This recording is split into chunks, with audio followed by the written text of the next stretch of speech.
Untuk kesekian kalinya gue akan membawa topik dominasi. Ya gimana ya, Red Bull terlalu OP sejauh ini di musim ini. Dan ya dominasi pasti akan terus digunakan kalau bahas soal mereka. Tapi di video gue bahas soal dominasi itu, gue udah bilang kalau dominasi yang seru itu ialah kalau kedua pembalap dari satu tim yang mendominasi itu saling jambak-jambakan untuk gelar juara dunia. Ya karena emang tim itu doang yang punya peluang jadi juara ya kan. Ya mau nggak mau kalau kita sebagai penonton ya harus berharap bahwa dua pembalap tim itu bakal bersaing kalau mau F1 di musim itu seru. Gue akan kasih contoh aja di Nico Rosberg versus Lewis Hamilton di era hybrid Mercedes ya kan. Lalu ada juga Ayrton Senna dan Alain Prost saat mereka di McLaren dulu. Nah sekarang Red Bull memiliki dua pembalap, yaitu Max Verstappen dan Sergio Perez. Max yang nggak perlu diragukan lagi, merupakan pembalap terbaik di F1 sekarang. Tapi Sergio Perez yang mengendarai mobil yang sama merupakan satu-satunya yang bisa mengalahkannya sekarang. Ya karena mobil mereka kan equal kan, sama-sama kenceng. Tapi apakah dia bisa setidaknya menantang Max atau dia hanya mampu jadi wingman?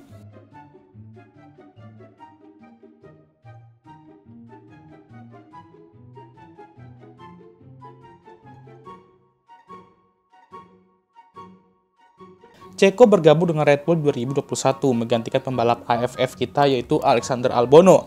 Ya mungkin kalian sudah pada lupa bahwa waktu itu kursi kedua Red Bull tuh udah kayak terkutuk gitu coy. Mau siapapun pembalapnya pasti nggak bisa perform. Nah, Checo direkrut dengan harapan dia bisa membuktikan kalau kutukan itu nggak bener. Red Bull percaya bahwa di tangan orang yang tepat, mobil kedua Red Bull juga bisa tampil bagus. Dan mereka punya harapan Checo adalah orang itu. Dan gimana hasilnya? Ya di musim ini targetnya ya cukup tampil konsisten aja dan membuktikan bahwa kutukan tadi yang gue bilang tuh hanyalah omong kosong. Sama kosong ya kayak omongannya Otmar Szefner.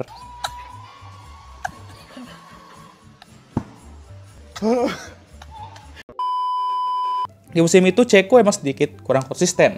Namun dia mampu meraih kemenangan di Baku dan beberapa kali jadi team player untuk Max. Karena ini juga Max mampu meraih gelar juara dunia musim itu. Meskipun Checo sendiri rada inkonsisten juga, yang berakibat Red Bull gagal meraih gelar Constructor di 2021.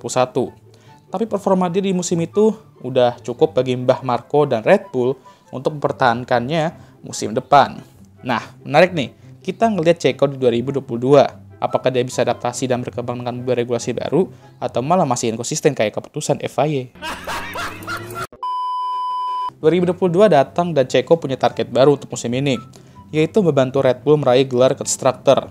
Ya untuk mengalahkan Max mungkin enggak dulu lah, karena mengingat Max yang begitu OP ya kan, apalagi habis meraih gelar Jordan. Tapi di awal musim, Checo memberikan kita tanda-tanda bahwa dia tuh sebenarnya bisa aja menjadi penantang gelar Jordan. Karena setelah dia menang di Monaco, dia mulai terlihat pede dan beberapa kali juga merepotkan Max, baik di quali ataupun race. Namun, seiring berjalannya musim, Checo mulai meredup dan sedikit tidak terlihat dalam beberapa balapan. Ditambah Max yang mulai mengaktifkan mode singanya setelah summer break. Awal musim, Saipul dan Checo setidaknya mampu menantang Max untuk gelar juara dunia. Tapi sering berjalannya musim, mereka masih mampu menantang untuk posisi runner-up tapi.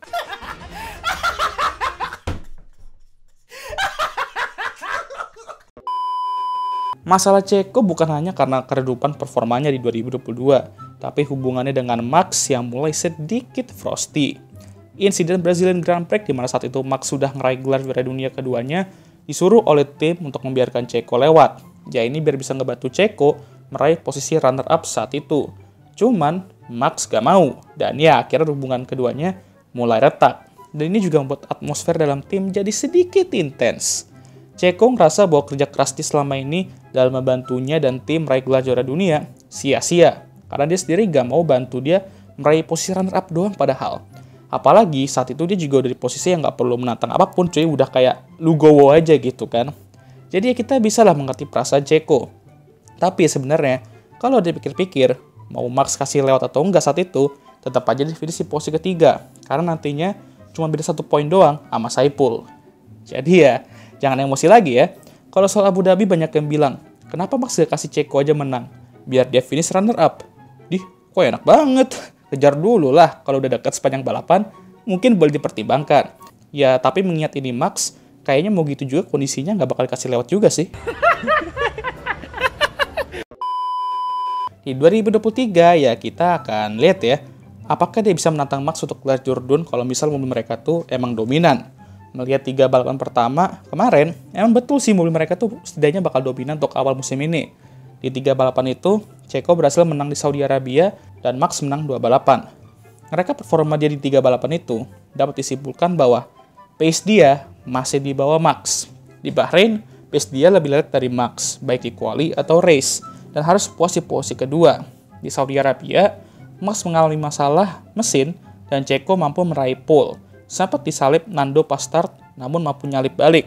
Dan sempat ada drama lagi dengan Max soal lap time ya. Tapi dia mampu meraih kemenangan di Saudi Arabia. Setidaknya di saat sesuatu terjadi ke Max, dia mampu ibaratnya mengsubstitusi ya. Namun di Australia, entah apa yang terjadi dengan remnya yang buatnya hobi ngelock up, dan alhasil dia nge-beach mobilnya di qualifying karena isu yang sama. Curiga kayaknya ini Jos Verstappen yang ngesabotase remnya. Alhasil dia harus kerja keras dari belakang pas race. Dan dengan kekacauan Australian Grand Prix kemarin, dia mampu finish di posisi kelima. Dari 3 balapan di 2023 dan performanya di 2021 dan 2022, gue harus katakan bahwa Checo saat ini belum mampu menciptakan rivalitas kayak Nico Lewis atau Senna Prost dengan Max. Belum loh ya, bukan berarti gak bisa. Karena jujur, Max saat ini emang lagi OP-OP-nya. Dan Checo ada beberapa saat dia tuh emang merupakan pembalap terbaik dari keduanya. Tapi untuk menantang pembalap sekelas Max, lu nggak bisa hanya nyetel di beberapa balapan aja. Lu harus bisa nge-push dia di semua balapan dan di situ beratnya. Nico Rosberg mampu melakukan berbagai macam hal untuk mengalahkan Lewis 2016 dan akhirnya berhasil.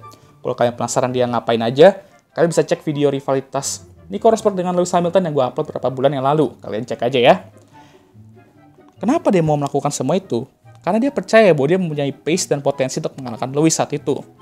Nah, harusnya kalau Checo juga ngerasa hal yang sama, bahwa dia juga bisa mengalahkan Max, ini juga harusnya mulai berpikir hal-hal apa aja yang bisa dilakukan untuk setidaknya menantang Max di setiap balapan. Soalnya, kalau ngeliat performa Checo sekarang, ya sorry to say, dia ini masih berada di level wingman kayak Valtteri Bottas, Rubens Barrichello, dan lain-lain. Ya sorry ya.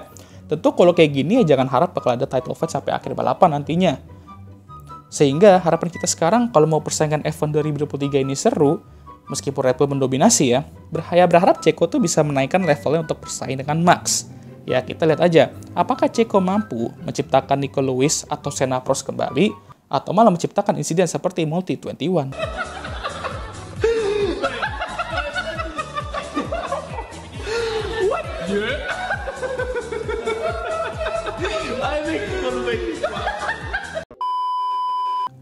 Oke lah, sekian video kali ini.